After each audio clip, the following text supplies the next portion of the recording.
There are turning points in any royal tale when everything shifts in a single breath. Moments when a title, a name, or a crown stops being a symbol and becomes the thin line between influence and nothingness. And in this imagined chapter, that moment has arrived for Meghan. Whispers drifting through the palace halls say the message has been delivered. Quiet, firm, impossible to ignore. The Duchess title she built her image around is slipping from her grasp, and this time, it won't return. In this storyline, Meghan never pictured a world where the name that opened doors, sold headlines, and drew cameras would be taken away. But under a new and determined royal direction, the era of borrowed grandeur is ending. She is said to be shaken, stunned that the title she held tighter than any before her could soon vanish for good. And as that truth settles, a larger storm begins to form.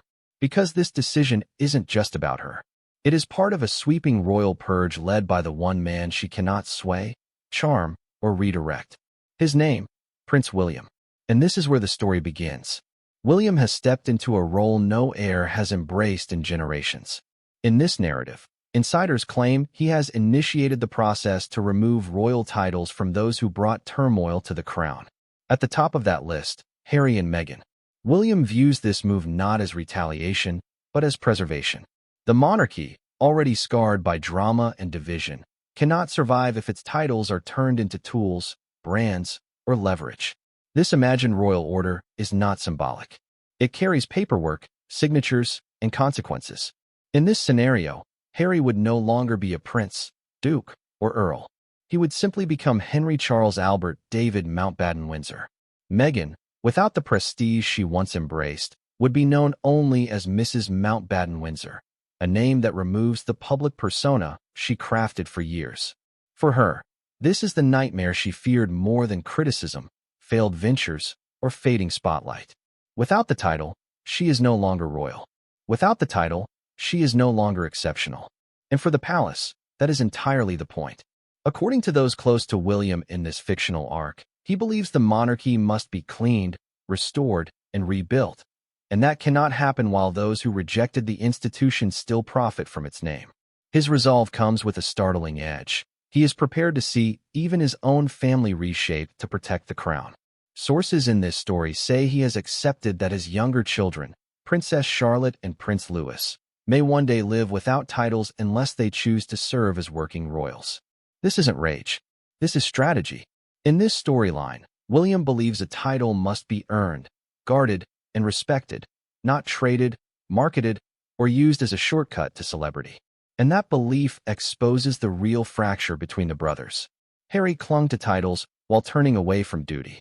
William holds on to duty even if it means sacrificing titles. The difference could not be sharper. Insiders in this narrative say William has reached his limit, tired of scandals, tired of the excuses, tired of watching the institution his mother upheld with dignity sink into disorder. His message is unmistakable. The monarchy will not bend for Harry and Meghan. It will not soften. It will not stall. William has stepped into his role as the future king. And a future king cannot afford hesitation. But to understand why he acted now, we have to examine the spark that set the entire plan into motion, the explosive drama surrounding the York family. According to the imagined insider reports, alarming allegations tied to Prince Andrew have resurfaced. Questions about his connection to Virginia Roberts, financial links to Jeffrey Epstein, and even claims that official resources were used to undermine accusers. Then there is Sarah Ferguson, Fergie, whose spending habits, reliance on wealthy benefactors, and rumored acceptance of large sums raised red flags across the palace. Some believe the true figures are far beyond what the public ever heard. The monarchy, already stretched thin, could no longer shield these controversies without crumbling under public outrage. This became the breaking point. William, in this scenario, realized that continuing to protect those who misuse their status would destroy the crown's credibility. And once the Yorks fell under scrutiny, the Sussexes, already seen internally as divisive and self-focused, were next in line. The cleanup had begun. To understand Meghan's growing fear in this tale, we have to look at her reliance on titles. Insiders say she spent less than 2 years as a working royal, yet she built her entire public persona around that short period.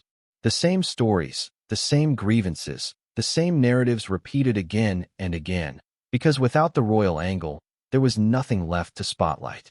Insiders in this storyline recall moments during her pregnancy when she declined royal doctors, broke long-standing protocols, and sparked whispers that now return with new intensity.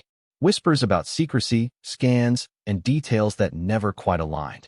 Whether exaggerated or misunderstood, those doubts added to the palace's rising unease. Control was slipping. The story was being reshaped. The crown was becoming a prop. Then comes the twist that shocked even the most seasoned royal watchers. Sources claim Meghan attempted to trademark Duchess of Sussex and even changed her legal last name to Duchess of Sussex, not as a title, but as a surname. To the palace, this was the final line crossed. Royalty turned into branding. And that, insiders say, was the moment William stepped in. According to insiders in this storyline, William delivered one message to Harry with absolute finality.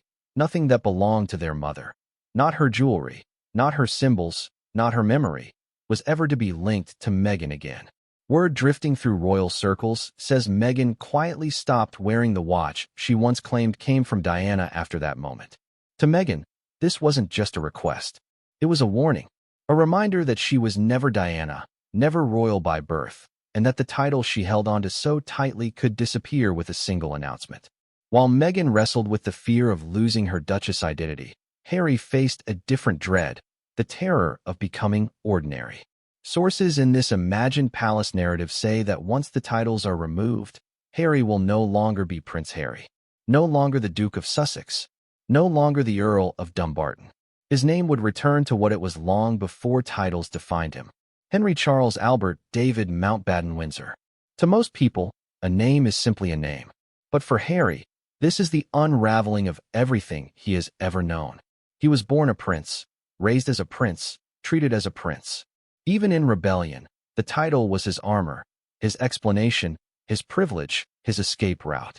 Without it, he becomes just a man with no military post, no royal responsibility, no profession, and no place in the institution he walked away from. Insiders say Harry has felt this storm building for months, which is why he has edged closer to King Charles recently. Observers believe Harry hopes Charles will shield him, delay the fallout, or lessen the impact. But William is not Charles. In this narrative, William has already closed the door, turned the key, and sealed the lock from within. The brothers who once walked side by side behind their mother's coffin now stand on opposite ends of a breaking bridge. And Harry, for the first time in his life, has no way to get back across.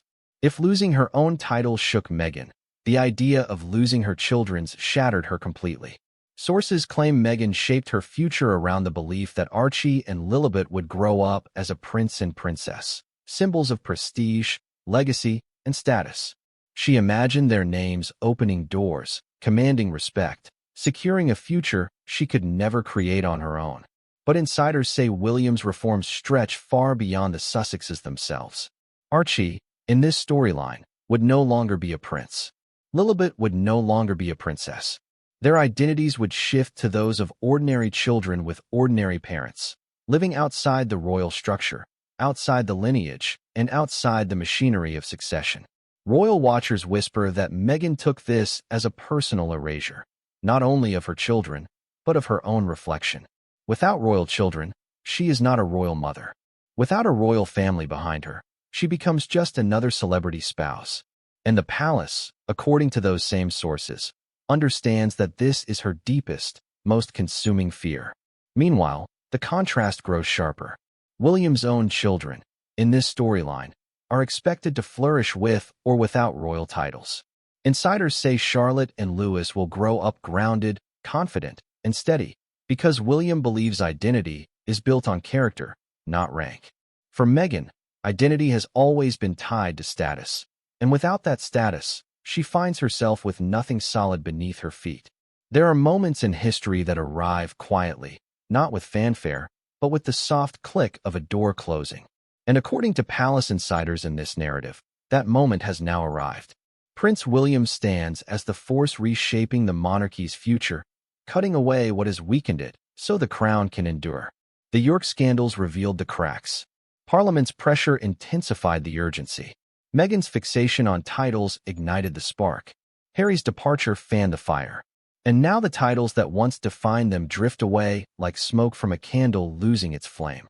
Sources describe Meghan pacing, calling, pleading, realizing that the name she built her public world upon is being wiped from the slate. Harry stays silent, knowing that nothing he says can halt what is already in motion. And William, steady and unmoved, continues forward without a single step out of place. The announcement could arrive quietly. It could appear without warning. It could fall tomorrow. But one truth stands unshaken. When the titles are gone, the illusion goes with them. The world will finally see who stood for the crown and who merely stood in its shadow. And as this storm gathers over the imagined monarchy, those who understand its inner workings whisper one chilling final truth. This is only the beginning.